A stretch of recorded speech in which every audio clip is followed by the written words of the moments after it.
Allen. It's a bright sunny afternoon, and what a beautiful day for a ball game. I'm talking baseball, like Reggie Quisenberry, talking baseball.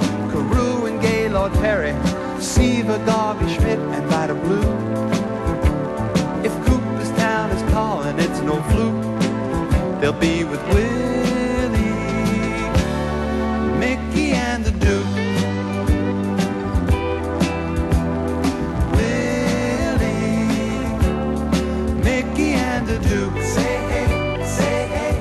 Now, ESPN 95.9 and the main event are proud to bring you our weekly minor league baseball report, Down on the Farm, with our minor league baseball expert, Andrew Force. Down on the Farm is sponsored exclusively by State Farm agent Darren Powell and Mount Pulaski. Call Darren today at 877-792-3371 for all your insurance needs. Like a good neighbor, State Farm is there. Now, let's go down on the farm. Welcome back to Down on the Farm. This week's guest is Mark Michael, a 22-year-old pitcher for the St. Louis Cardinals. He's currently pitching in Palm Beach, the High A affiliate. A little bit of a change-up this week, as usually. I talked to you a little bit about the transactions within. We'll still do that, but there will not be any star players from each organization. This week, I'll talk to you about the last 6 years, 2000 and beyond, the first draft pick taken by your team, Chicago Cubs, St. Louis Cardinals, and Chicago White Sox, and see where they are now and how they're progressing in their careers. First up, the Chicago Cubs. The Chicago Cubs were quite active on July 4th this year. Last week, Enrique Wilson fell down to AAA. This week, the Iowa Cubs on July 4th placed him on the inactive list. Michael Lewis takes his spot as a middle infielder following his call-up from AA West 10. Pitcher Brad Stiles was released by the organization on July 4th, that being from AAA Iowa. The Boise Hawks rookie-level team assigned infielder Kyle Reynolds to their squad. Also on July 4th, infielder Aaron Sisk was promoted to AA West 10 of the Southern League, as Victor Ramos was added from Boise to Peoria Chiefs. Luis Montañez, the third overall pick in 2000, has experienced varied success throughout his lengthy career, as evidenced by his .267 career batting average. Right now, he is playing for Peoria, the low A squad, and having a fine year. 307, 11 bombs, 47 ribbies. Taken second overall in 2001, Mark Pryor should have been the first pick, but the Minnesota Twins had no intentions of paying him a huge bonus. Pryor has since won 35 regular season games and 2 postseason games for the Chicago Cubs. A former guest of this very show, Bobby Brownlee, is redefining his style. Drafted as a fireballer, Brownlee is now working on changing speeds and location. He is 3-4 with a 5.18 earned run average for AAA Iowa. The Cubs' first-round pick in 2003 was Ryan Harvey. Playing with the Peoria Chiefs, outfielder Ryan Harvey is doing just fine. Identical power numbers to Montañez on the same team, Harvey has a tremendous frame at 6'5", 225. Taken in 2004's second round, Grant Johnson plays for Peoria as well. It took a while before this transpired, however. He held out and did not sign until August of last year. Then he suffered a hamstring injury in spring training this year. At 6'6", he is the 4th tallest hurler on the gigantic staff. In his 5 starts, Johnson is 1-2 with a 5.25 ERA. That'll do it for the Chicago Cubs. Let's now take a listen to Mark Michael, this week's guest on Down on the Farm. Okay, I'm talking with Mark Michael of the Palm Beach Cardinals. Mark, what pitches do you throw? Feature a fastball, curveball, and a changeup. What would you say are the strengths of your game and aspects you need to work on? Well, right now, I say my strength is I've always had a sinking, tailing fastball, and that seems to work pretty well. Only problem is with the sinking fastball. You got to keep it on to the plate, and keep it low in the zone so they can't get under it and either cause the ball to go out of the yard or into the gap. I think if you're able to pitch inside and establish the inside part of the plate, and you can pitch anywhere on the plate, because the hitters don't really like the ball inside too much, and with a guy with a sinking fastball and pretty hard, it's pretty tough to hit. The baseball draft is nowhere near as publicized as the NBA or NFL drafts. Could you describe how you found out where you were going to be playing? When I was, it was in 03 when I was drafted. I was actually just home with my mom, and she told me that the Cardinals I've been getting phone calls. I was getting phone calls all day. We're going to take you here, take you there, blah, blah, blah, blah. Would you sign for this? Would you sign for that? And my mom ended up finally telling me, I was outside, cutting the grass. My mom told me I was drafted in the 4th round by the Cardinals. And You were cutting the grass when you got drafted? yeah, I was cutting. It was funny. My dad was working. I just needed something to relieve my mind because it was kind of a hectic day. Right.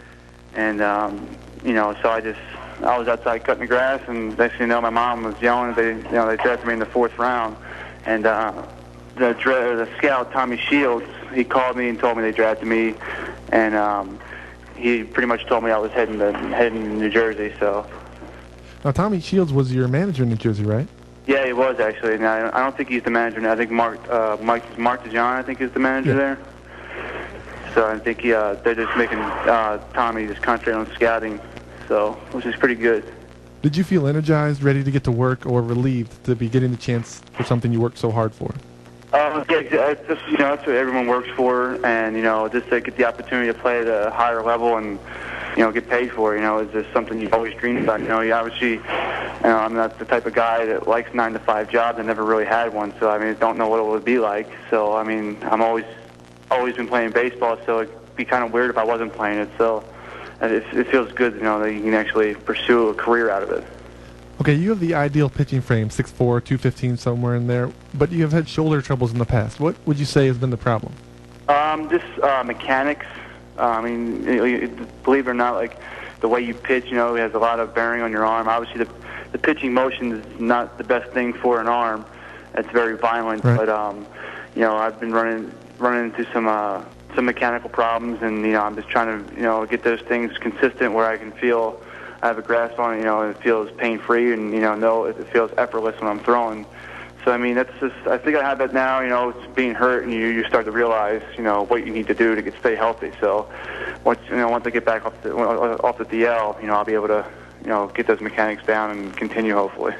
You went through an off season of rehab. Would you say that the problem you have now is related to that, or is it something new? It's something new. It had nothing to do with what I had in the off season. The pain I had last year was sharp pain in the back of my shoulder in the labrum area, and it was real deep. This one just right in the front, the bicep tendon and the rotator cuff. So I rehabbed it all off season, and I came back strong, felt great in spring training. Started off, feeling good, and I just ran into I don't want to blame it on something, but I was pitching in Port Charlotte, and the mound was kind of iffy. It wasn't the best of mounds. I was sort of pitching uphill. What that means is when I was throwing, my front foot was landing, and my back foot was beneath the level of my front foot, and I was kind of fighting myself to get the ball on top, and I came out of my mechanics, and that I think tweaked something up in the shoulder. So, right back to this week's guest, Mark Michael, in a moment. But first, the transactions within the Cardinals system and the first-round draft picks from the last 6 years. Anthony Reyes, prized prospect, was activated from the DL on Sunday. He originally went to the shelf because of shoulder tendonitis in his throwing arm. Sean Boyd, drafted in 2000, was batting .272 when AA Springfield. At times, Boyd has shown the ability to steal bases. For example, Sean swindled 32 in 2002. Most believe Boyd has topped out, though, with little progress anticipated beyond this, his third season in AA. In 2001, the Cardinals selected Justin Pope with their first-round pick. Late in 2003, Pope and teammate Ben Julianell were packaged for Sterling Hitchcock. Pope is now a member of the New York Yankees AA affiliate, Trenton Thunder. 25 years old, the switch-hitting pitcher is a converted closer with 17 saves and a sub-3 ERA. Calvin Hayes was the highest pick taken by St. Louis in 2002. He was a third-round selection, however. Until recently, his movement had all been positive. Currently in low A, Hayes is a speedy middle infielder. 2003, the Cardinals picked a shiny apple, Derek Barton, a high school phenom who was traded to Oakland along with Dan Herron and Kiko Calero for Mark Mulder. A member of the prestigious Futures All-Star game, Barton just moved up to AA with the Athletics. In his first 2 games, he slugged a home run and drove in 3. Now 22 years old, Chris Lambert was picked by the Cardinals organization in 2004. He is a member of the AA Springfield rotation, featuring a 2.58 earned run average. In 9 starts, he has only 2 decisions, a 1-1 record. Just drafted last month, outfielder Colby Rasmus is playing with rookie-level Johnson City. That's a look at your first-round draft picks for the St. Louis Cardinals. Now back to right-handed hurler Mark Michael of the Palm Beach Cardinals. How has the Cardinals minor league system helped you develop as a player? To give you the opportunity to, they're always on you, or always trying to help you get better, and they're willing to work with you. And we get to the ballpark. I've been here for a half hour now, and don't have to be here till 3:30, you know, and you come early, they'll help you, you know, and just if you need help, they'll help you. Describe the ideal fan to you. Ideal fan? Yeah. Well, the ideal fan, you know, comes to the ballpark, you know, and eats about 2 or 3 hot dogs, you know, and is into every pitch and, you know, having fun at the same thing, getting their autographs, or, you know, I think it's great, you know, when I come to the ballpark and I see there's fan mail in my locker, you know, I feel good that someone's actually a fan of mine, you know. It's pretty amazing feeling, you know, that someone cares enough to take a card and throw it in an envelope and pay 37 cents or whatever it costs to send it to a ballpark, hoping that the athlete will, you know, sign it and send it back. So I mean, that means a lot. It goes a long way as a player, and you know, it feels good. You know, that you come there, they can wave to you, and you know, you have no problem waving back to you. Speaking of fans, would you say there's something that fans don't know about the everyday life of a baseball player that they should know? Yes, a lot of fans, you know, don't know what goes on behind the scenes. You know, they just see, you know, the glamorous field, you know, and the nice uniforms, and you know, a lot of fans probably think players are stuck up because they don't talk to them. There's a lot of rules that the players have to abide by. You know, fans don't know that, and they get real short. The day in and day out grind that they have to go through, and that we have to go through as a team, you know, it's pretty tough. I mean, you play 140 games every day. And down here in Florida, it's 95 degrees right now with 100% humidity. Jeez. You have to be able to lock it in for, you know, 140 games and come to the ballpark willing to work every day. And that's, you know, it gets real repetitive. I mean, I'm sure a lot of people don't like going to work every day, you know. Mm-hmm.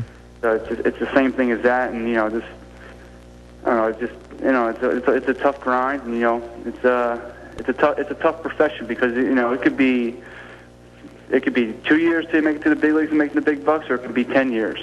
And, you know, the minor league salary is, I mean, I'm not complaining about the money. I mean, it's not the greatest, you know, you get by. It's just a grind, you know, it's you have to have a lot in you to, you know, sacrifice so much. I sacrifice my summer, I sacrifice my family.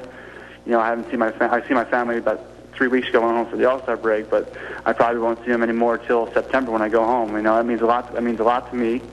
You know, there's a lot of sacrifices. A lot of people are down vacationing with their families, and I don't get that. You know what I mean? So I mean, all my friends are home from college in the summer, and I'm on the road. You know what I mean? So I don't really get a chance to see my friends. You know, it's a lot of sacrifices that, you know, people just should know.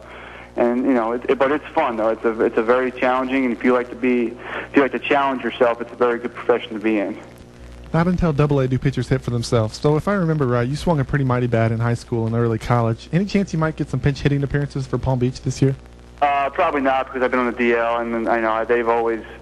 We were running low at one point, and they told me, you know, I'd be first off the list if I was healthy. So I mean, but we got guys now filling in, so I don't think there'll ever be a case where I'll pinch hit in Palm Beach. So I mean, it'd be nice if I could, you know. Just to maybe we'll see if I could show up some of the hitters, but I haven't realized how, you know, tough it is. I wouldn't want to face me. I wouldn't want to face half our pitchers on our staff, to be honest with you. You know, hitting is probably it's the toughest thing to do in a sport. Yep. So, I mean, I don't know. I want to hit, but then there's something inside me to say I can't hit that stuff. You know, I haven't hit in 2 or 3 years. You know, that's why I'm pitching again. Yeah. What are some highlights of your career to date? The highlights of my career to date. My first win, which was back in 2003, I was throwing against Lowell. I struck out 10.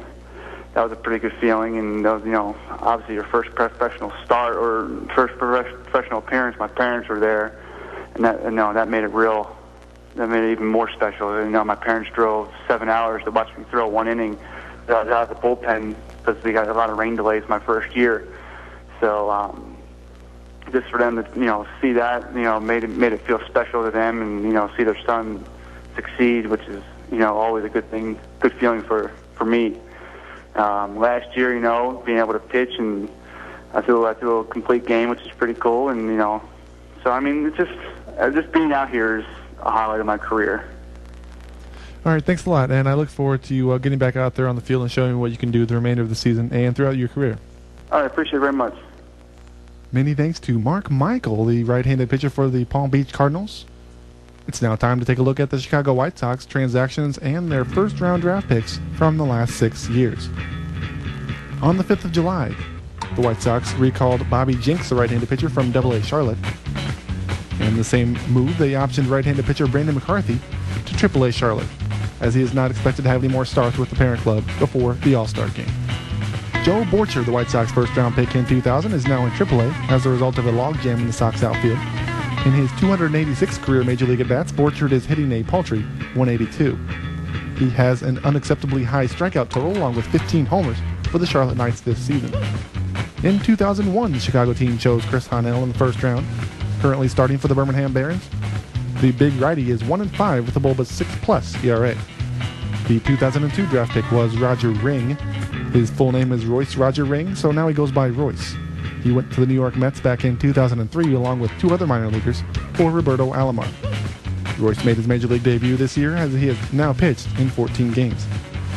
Despite a recent dip, 2003 first-round selection Brian Anderson has been the best hitter with Charlotte all year long. Gracious enough to join down on the farm for the debut, the outfielder Anderson leads the team in doubles, RBI, total bases, and walks.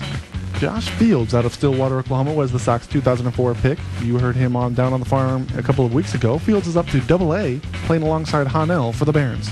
The organization has high hopes for 2005 first-rounder Lance Broadway, as they have started him off with the high A Winston-Salem Warthogs. Through 3 starts, he is 1-0 with a 2.45 mark. Come back next week to hear what your team's growing down on the farm. Where can you go in our community to post local events on a free, interactive community calendar? Buy and sell things online within the community and keep local businesses from being lost in the sea of .coms. Buy DecaturFirst.com, the only place to go to support and communicate within our